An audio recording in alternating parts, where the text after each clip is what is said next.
Hindi tayo pwede mag-post ng advertisement or commercial ni Maymay at saka ni Vice Ganda kung wala tayong sasabihin. Kundi, copyright tayo dyan. Pero yes, McDo Philippines is saying 99 pesos lang. Nasa busog era ka na, ha? Diba, Vice Ganda at Maymay Entrada? Much pinasulit versus purchase price na ang favorites mo sa McSaver. Sulit busog meals, punta na sa McDo and order now. Ayan. Nang dahil dyan sa post ni McDo, nag-post na rin si Mary Dale Maymay Entrata.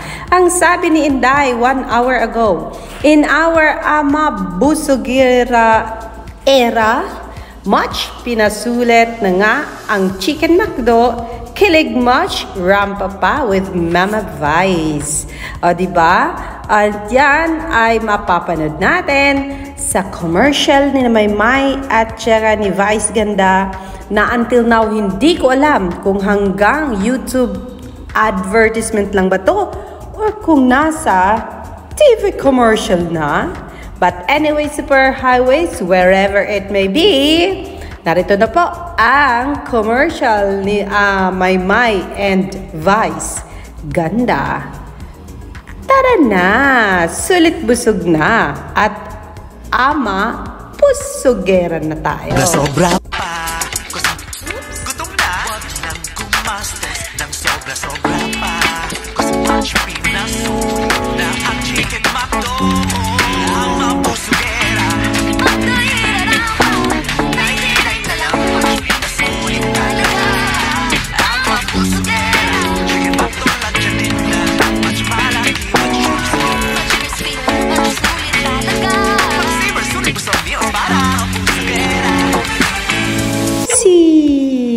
So yun na yun mga kaibigan, much pinasulit, much juicier, much malaki, much sulit ang 99 McSavers. Diba? So ano pang inaantay nyo? Nako, ang alam ko dito, may nakabili na at nag-post na ng kanilang pinamiling McDo. At may nagpa-order na rin. Home delivery na. Next naman. Kaya, magpapahuli ka ba? Congrats, Maymay from Avic. You truly deserve all the blessings in life. Mahal kita at .com.philippines. Ayan. Neri 26 says, buti may pamangkin apo na gusto dito kumain. Thank you po ulit, McDo Philippines. Congratulations, Maymay Entrata. Maymay, ang trending topic po, Maymay, certified busogera. Hayan, mga kaibigan. Aba. McDo Philippines, thank you, sabi ni Ann. And then, kaka-McDo lang namin ng sister ko kagabi na sa Glorieta yon pala sign na magkaroon ka ng magandang balita sa amin. Thank you, Mama Entrata from Alma. Diba? For only 99, sabi ni Shiname, sulit busog kang tunay naman talaga. Kasi sa 99 pesos, may gravy na, may french fries na, may Coca-Cola na, may chicken na, aba, may hamburger pa? Saan na ilagay ang pagkain na yan? Oh my goodness me. O diba? O ano, mamili ka chicken or hamburger. Pero 99 pesos lang mga kaibigan. Affordable na sa mga busa ninyo mga kaibigan. Threadersley says, nung last Friday night lang nag-McDonald ako sa Dubai Mall Food Court. Dubai Mall? Malapit sa Burj Khalifa. Sign na pala yun. O diba, Threadersley? Ba't hindi mo ako sinama? Magkalapit lang tayo ng lugar. Ang Dubai Mall ay malapit lang sa tinitirhan ni Alexander. Diba? And yes, sabi ni Dreamer Corner, every moment and every event of every man's life on earth plants something in his soul. That's from Thomas Merton. Dahil naki-Twitter party siya, Maymay, certified busogera.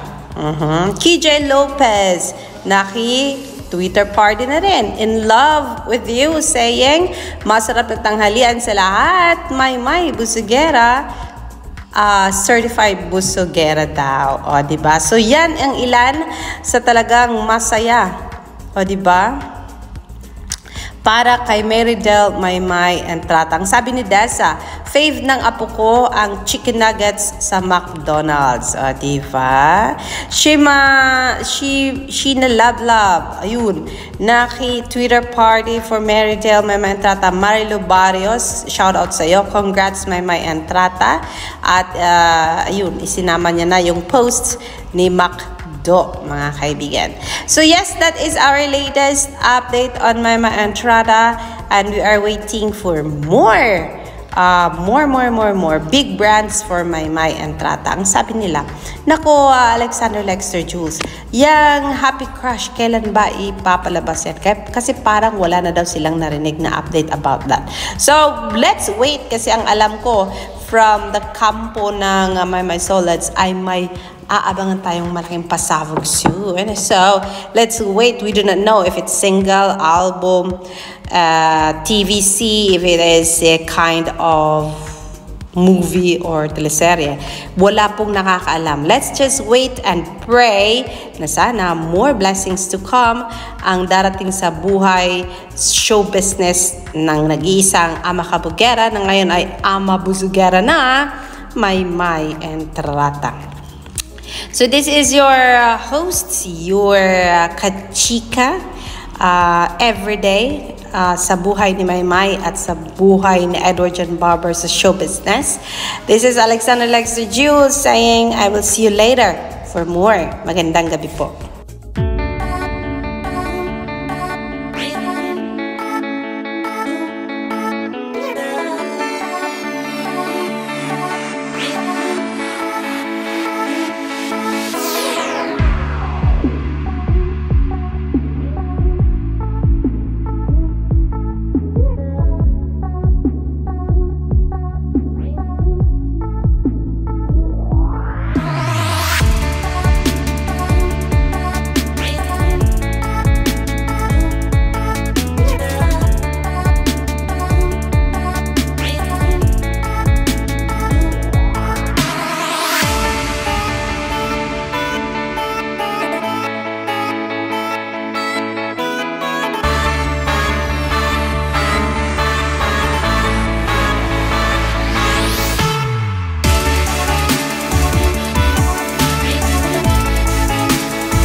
Kasi nakita ko sa TV pa. Tapos andun na lang ngipin nila. Tapos tinatry ko lang kung maganda ba ako kapag kahit nakanganga ako. Subukan natin. Sige. Halimbawa, ang ini-endorse mong product ay toothpaste. Toothpaste? Wala. Okay.